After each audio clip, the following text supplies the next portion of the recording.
All right, you guys, I've got my first full review using this controller. I played a game on Stadia that I've got to talk about here right now. It's Darksiders Genesis, and I'm a big fan of the Darksiders franchise. I played 1, 2, and 3 and have enjoyed them. I think 2 is my favorite, but 3 is fun and 1 was great.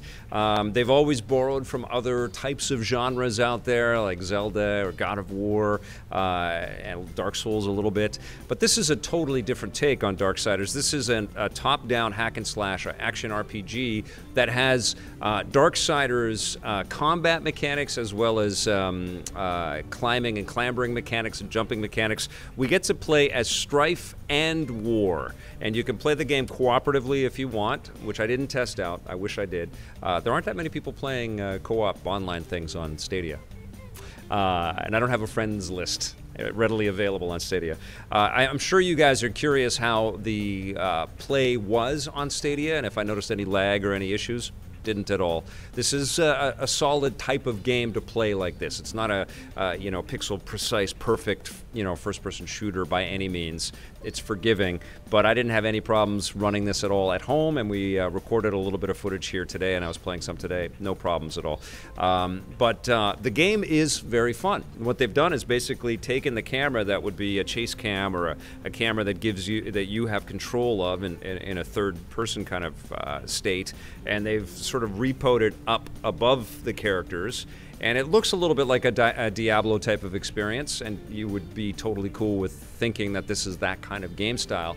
But it isn't. You have all of the same twitchy kind of mechanics that you're familiar with.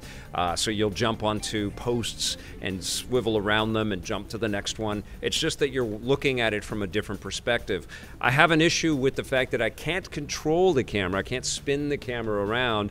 And there are moments in this game where you are stuck behind foreground elements and you can't really tell what's going on. And because this is still, an exploration game where you're really trying to, just like the other Darksiders games, where you're really trying to traverse the entirety of the environment and find all of the secrets and climb everywhere, sometimes the lack of being able to move the camera around really pissed me off, because I was like, I see the chest right there. I need that chest. It's on my map. I got to get to that, but I can't figure out where to go and I can't move the camera. But it's worth it finding all of those chests and all of those power-ups. There's lots of great abilities that you will unlock. You talk to Volgrim, that sort of shopkeeper that's been throughout all of these things. There are other shopkeepers as well that you will meet. And this is all about, fighting Lucifer and hordes of demons and some great boss fights and great boss encounters. And it's all broken up chapter by chapter. And what happens in this game is you will unlock abilities and you'll gain the power to defeat enemies of varying sizes much easier, and you'll also be able to go back into chapters that you've already completed. You might have gotten that first objective or completed the main mission, but there's lots of side quests and things like that. So you'll want to go back and you'll want to collect everything so that you can gain new powers and new abilities. And in the case of Strife, who is a sort of a range character, he can do lots of up-close and personal attacks if you want with a melee weapon, but he's got 2 guns that have different types of ammunition, and you control them, Smash TV style, dual stick style, which I love. So you can, run in one direction and shoot in the other.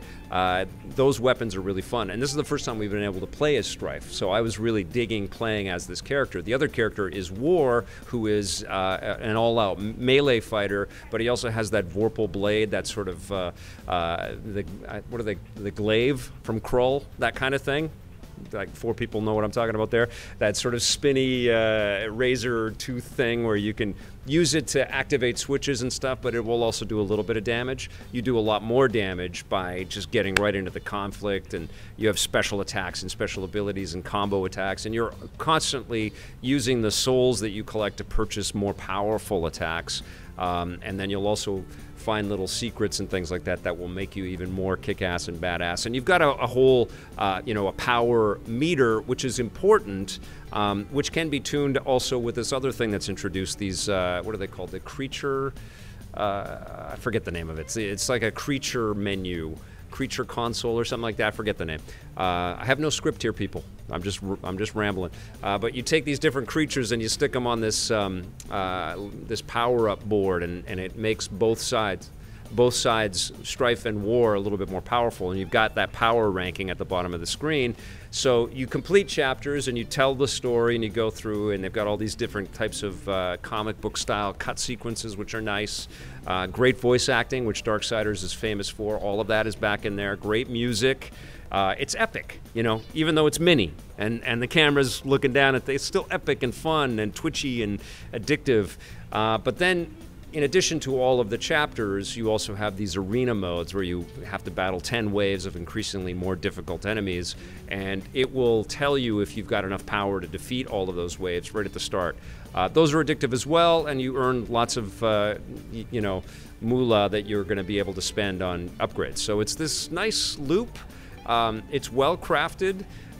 You know, I was hooked. I dug this game. It's not so innovative that I've never played an experience like this. I like that it has a connection to previous Darksiders, you know, game styles and the flow of previous Darksiders games. I like that it's different as well. I like that almost every single one of these Darksiders games feels a little bit different from the other one. I think that's rad. You know, and I do hope that Darksiders as a franchise continues and we get that inevitable and eventual all four horsemen riding together and taking care of things. You know, a 4-player co-op, you know, the hack and slash combat experience would be unbelievable. It's a bit surprising that this game doesn't deliver that, especially with its top-down perspective, but I can't fault it too much. I think it's pretty damn fun. It's ridiculous that it's more expensive to buy this on Stadia than it is on the Steam shops, or I think it's on GOG as well. It should be the same price everywhere, and it should also not be a very expensive purchase. It feels a little smaller. It doesn't feel any less mighty or fun, but it does feel smaller than the previous larger scale third-person action-adventure Darksiders games. But it's a worthy addition to the franchise, and you know, color me surprised and pleased. I like this game a lot. I'm going to give it an 8 out of 10.